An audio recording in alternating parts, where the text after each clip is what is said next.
Police have busted a handful of high-profile drug dealers this month, but has it made a dent in the city's drug trade? News 8's Jenna Traum talked with the head of the La Crosse Police Department's drug unit to find out. Mike, he tells me while the drug unit's efforts might seem more visible right now, the tactics haven't changed. They're still aiming for the big fish. For these recent cases, the timing was just right. In fact, they've been watching those dealers for about a year. The La Crosse Police Department has had a busy month. An FBI drug raid they helped out with on Vercoda Street. And less than a week later, a big bust on State Road. To the public eye, it might seem like this enforcement action is happening very suddenly.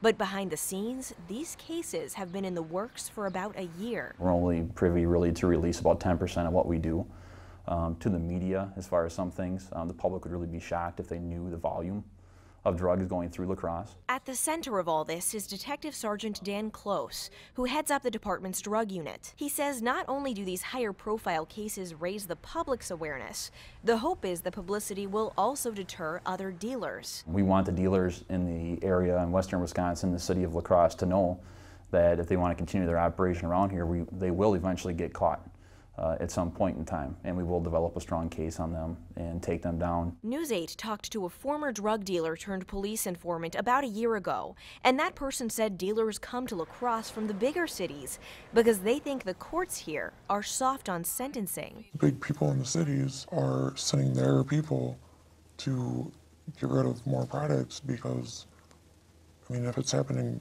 in their town and they're getting punished for it, then why keep it there? Why not send it somewhere where they're not? Assistant District Attorney Ed Minzer prosecutes most of the drug cases in La Crosse County. He says there's really no way to evaluate how harshly La Crosse sentences dealers because the facts of each individual case make it hard to generalize. I will say that I've had frustrations at times, but I think that's part of what comes with this job. I'm not going to get everything that I want all the time.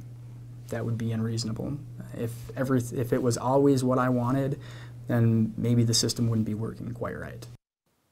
That's why Sergeant Crosse tells me it's important to make sure police collect enough evidence to build a strong case against a dealer. But building a strong case takes a long time, which is why he says his voicemail is flooded with messages from frustrated residents who think police just aren't taking action.